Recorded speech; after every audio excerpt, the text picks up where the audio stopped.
Does anybody else feel like this is a uniquely terrible time to be on the internet? Between living in a state that is affected by these hurricanes, an increase of weird energy online due to the impending United States elections, and the fact that it is early October and my seasonal depression has come back with a vengeance, I haven't been doing great.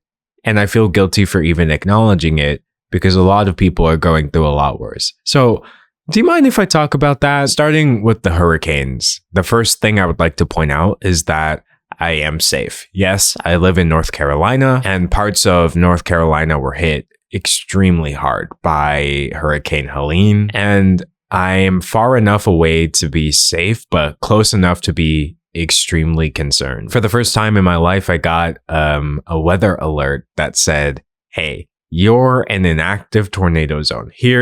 Here's a little, we drew a special shape on the map where you can see if you're inside of this, which you are, you need to get away from the windows and get to a basement or a low level immediately for your own safety. This is a life-threatening weather event. There's some information that is so serious, I sometimes feel unable to process it in real time. And so as like horrible imagery was flashing through my head of the people who are going through much more active version of this, I saw a video of someone's house floating away, getting washed away by the flooding. I made my way to the lowest, most innermost part of the building, and the whole time I just kept thinking, I hope I'm okay. But I feel like other people deserve to be more okay than I am right now. And those are the two thoughts that I think keep playing in my head on loop, sometimes threatening to conflict with each other, but leaving me feeling very drained lately when I try hard to approach these things online. Make no mistake, this hurricane has been deadly.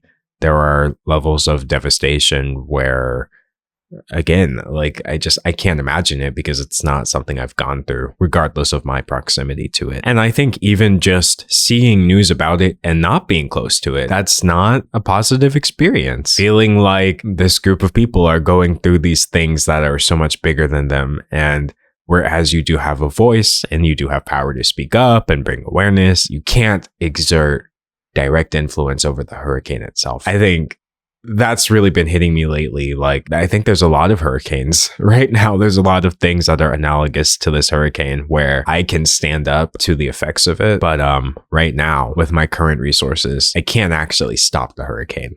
And that leaves me with a lot of feelings which I have to figure out where to place. So even to anyone who isn't on the East Coast, if you're just seeing this from afar, trust me, I know how you feel because I've been in both positions. And it's bleeding onto the internet. I mean, at this point, popular creators who are in Florida, these areas, I'm seeing their comment section just be overrun with like, why aren't you evacuating? Are you okay? What are you doing? Update us if you're alive. And seeing all this while at the same time having friends, dear friends, old friends reach out to me and be like, are you good? I know you live in North Carolina. I don't remember exactly where. Was it in these horrible places where I'm seeing these horrible things? Rightfully heavy energy, which I would like to acknowledge. This in no way compares to the plight of people who are losing their belongings, losing their loved ones. Not at all. It's just a separate issue. It's a different thing. But despite being a separate issue, part of the reason I feel like this is a uniquely terrible time to be online is because those three main things, the hurricanes, this political energy, and my seasonal depression,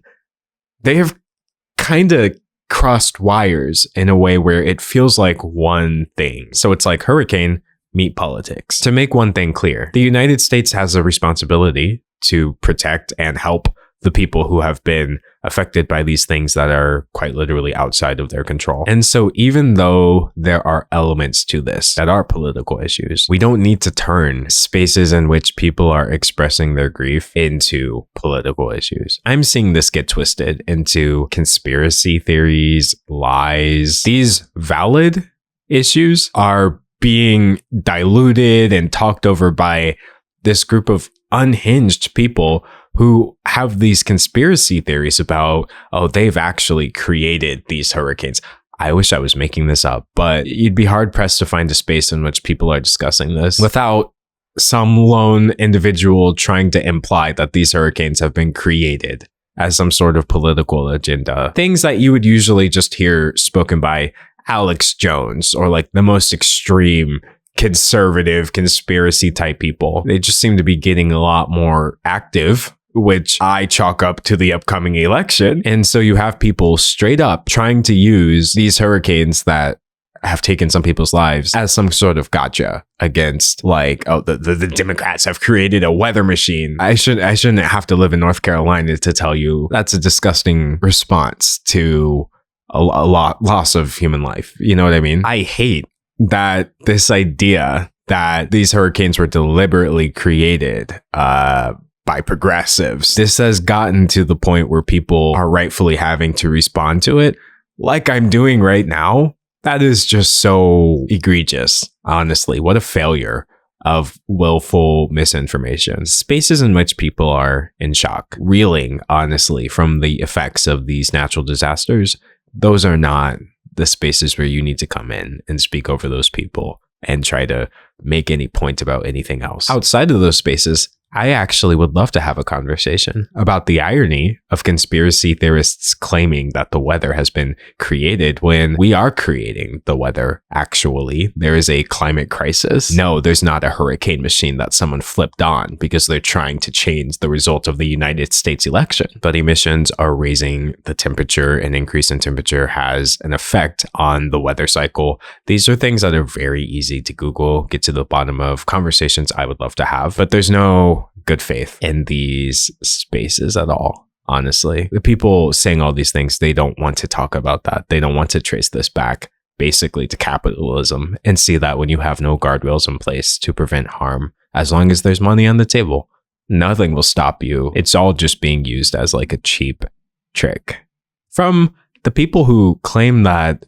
everyone else is making everything political. I feel like just now in this video, I should have been able to bring up hurricanes without thinking about the fact that people are doing this conspiracy theory stuff to try to sway election results, but I can't. And that is why I'm saying things are just getting weird. And to be clear, I'm not one of those people who actually thinks things should be less political. As a Black person, there are multiple elements of my identity that have been made a political issue by other people and then held against me by people in power, which is, oh, buddy, like we could talk about that. But instead, people want to talk about, oh, they added a pride flag to my favorite video game. It's gone political, guys. It's the same thing where it's like, no, I would actually love to talk to you about how things are being made political, but it's the opposite of the way you're saying it is. I would love to talk about what's going on with these hurricanes. It's the opposite of what you're saying. It's all really twisted, and it's obviously intentional so that people just talk in circles and progress is not made, right? So all this to say, I don't advocate for things to be less political. I am just finding it increasingly difficult to find spaces in which politics are not being brought up. I've actually had to ask well-meaning people in my life, like, hey, can you stop sending me every article about some Republican politician who said something racist? I don't need a play-by-play. And people like my friend, they are well-meaning indeed, right? They are getting in the weeds of all this back and forth because they care about the issue. These are things you should care about. But the way I see it and the way I've always approached things is, it is a privilege to have moments when you are not thinking about certain problems, for sure. But in order for me to fight these problems, I need to be at my best, is how I feel. You don't want tired, weary, depressed me trying to advocate for you. I just need a little bit of time to collect myself. And then I hope you save me a spot, because I'll be right there with you. But again, all the issues kind of conflating. I'm finding it harder to collect myself when I'm dealing with this seasonal depression. Honestly, there have been multiple times where I've woken up and I realized, oh man, this is the kind of exhaustion that 8 hours of sleep isn't going to fix. That's how, the funny thing about seasonal depression, or like seasonal affective disorder, it spells out sad. I don't feel sad. I feel tired. I feel tired in a way that makes me want to sleep forever until I can shake it off. I would say more so than other forms of depression, seasonal depression is actually very receptive to changes you can implement, right? So going outside, getting your sunlight, moving your body, etc. Those things help. But when I wake up in the morning, I haven't done any of that yet. I just feel like a pile of dirt in human form. I wake up and I just want to be fertilizer. I feel like that would be more useful than me when I'm depressed. And that is kind of why I say I have to find moments in my day where I'm not actively taking in content that worsens my mood, just so that I can be right there and speak up about the things we should be speaking up about with our privilege as people who don't have to always think about this. I'm tired of being tired. I'm tired of waking up and feeling like I'm operating at 0.75 speed. You know what I mean? I feel like someone has slowed me down. I feel like my thought processes are totally messed up. Sometimes people talk to me, and when I'm depressed, I just dissociate. While they're speaking to me, I'm there in the flesh. I'm trying to process what they're saying, and I just can't. You know what I mean? I don't feel like I'm actually there at all. I'll get up, do my morning routine because I have to, obviously, go about my day, and realize in my mind, I never really actually got out of bed. Where does my energy go when the weather changes is something I wish I knew. And I feel like there's a lot of energy online right now where it's like, oh, well, you have this problem. You know how lucky you are to be able to complain about. You have to do your job when you feel bad about it. You have a job and you live in this country and not that country. And these things are all true. I'm never fighting back against any of that. I feel like I think sometimes people expressing that they feel bad is interpreted as an act of denial of how other people feel. And that's never, ever, ever why I would bring up how I'm feeling. And so all this to say, it's a me problem. Depression is a me problem. It's not the internet's fault that things are very dicey. You know what I mean? It's not the internet's fault, or it's not people who care very strongly about things at times where I'm trying to care about myself enough to listen. That's not their fault. And so this video is not really meant to blame anybody. It's more so just to point out, like, even though the algorithm and everything I'm seeing online is being interpreted by my brain as you don't get to feel bad because other people are doing worse. Look at all of these examples of other people who are doing worse, and you're complaining because you're having trouble getting out of bed. Those are just not valid feelings. It's not valid to think I have no right in moments where it's just me, in spaces where I'm not speaking over other people. I'm still allowed to say sometimes I'm not doing well. And that's really why I wanted to make this video. Not to complain when I know that people are going through more, just to say there's nothing wrong if you've thought to yourself at any point recently, like, this is a lot. I'm sorry. Right now, in this very specific moment, I've been asked to rightfully care about everything and use every bit of power I have to stand up against it. And I want to, but I'm tired. I think it's okay to wake up and some days care about yourself. Not because you deserve it more than other people, but so that you can be there when you need it, because we are needed. I think I at least recognize depression is depression, but at the end of the day, people do still need me. And so that's why I do my best to manage. That's why I will always do my best to manage. But usually I take these days by myself. I don't turn on the camera. I will just put up a video I recorded when I was fine, and I'll just sit there and freak out because I'm like, I feel like I'm needed and I can't do anything, and it makes me feel like nothing. But the truth of the matter is, those aren't valid thoughts. Progress doesn't stop because I had to stop and check in with myself and make sure, hey, are you good? Are you good to keep going another mile? Are you good to shout louder than you did yesterday? Are you good to listen? Are you good? Like, there's just no guilt to be found there. But that's something I struggle with a lot. And so this video isn't just, I guess, for the people watching it. It's really for me as well. Like, I'm going to look back on this. I'm going to be like, no, you know what? This awful bad day you're having where you can't get out of bed, you haven't caused a problem. You're not the problem. I think just because sometimes you need extra help. The algorithm promotes negativity. That's not an opinion. I feel like that's not something most people would argue with. And so it's had several effects on the way we talk to each other online. But I think one of the biggest effects is that it makes everything seem hopeless. You will be more rewarded with attention, which is a valuable currency. If you say, look how terrible this is. No context, this awful thing happened. I'm going to post this. Do you feel bad? Great. Do this. Speak up. Donate.